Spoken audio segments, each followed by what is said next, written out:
எல்லா வேதங்களும் அறியத்தக்க உயர்ந்த தத்துவமானபடியால் அறியத்தக்கவன் என்று சொன்னார். தானே பரிசுத்தனாய் இருந்து அடுத்தவர் பாவங்களை களைவதால் தூய்மை செய்பவன். பெயரும் பெயருக்குரியவரும் ஒன்றே என்பதை உணர்த்த ஓங்காரம் என்று கூறிக்கொண்டார்.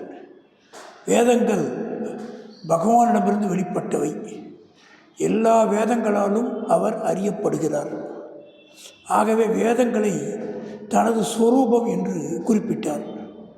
பகவான், பாகவதம், பக்தர்கள் இவை யாவும் ஒன்றே என்று ராமகிருஷ்ண பரமஹம்சர் வாக்கியமானது இங்கு கவனத்தில் கொள்ளத்தக்கது.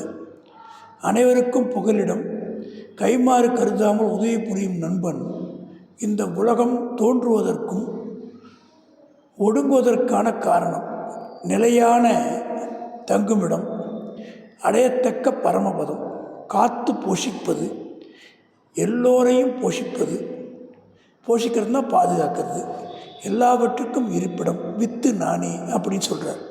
கதி, அடையத்தக்க ஒரே பொருள், இறைவன் ஒருத்தர் தான் அடையத்தக்க ஒரே பொருள். பர்தா, காத்து வளர்ப்பவன். பிரபு, அடக்கியாளும் எஜமானன், தலைமை பெற்ற தெய்வம். சாட்சி, பகவான் முக்காலங்களும் அறிந்தவர். அவர் பார்க்காதது எதுவுமே இல்லை. அவரே அறிவின் எல்லை. சரணம், புகழடையும் இடம்.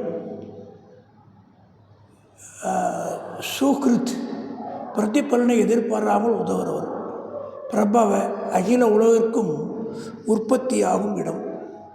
பிரளய, ஒடுங்கும் இடம். ஸ்தாரும், இருப்பு. நிதானம், களஞ்சியம். அவ்யயம், பீஜம், அழியாத வித்து. அர்ஜுனா, நான் சூரியனுடைய வடிவில் வெப்பம் தருகிறேன். மழையை பெய்விக்கவும் தடுக்கவும் செய்கிறேன். சாகாமை, சாவு, அழியாதது, அழியக்கூடியது எல்லாமே நான் தான்.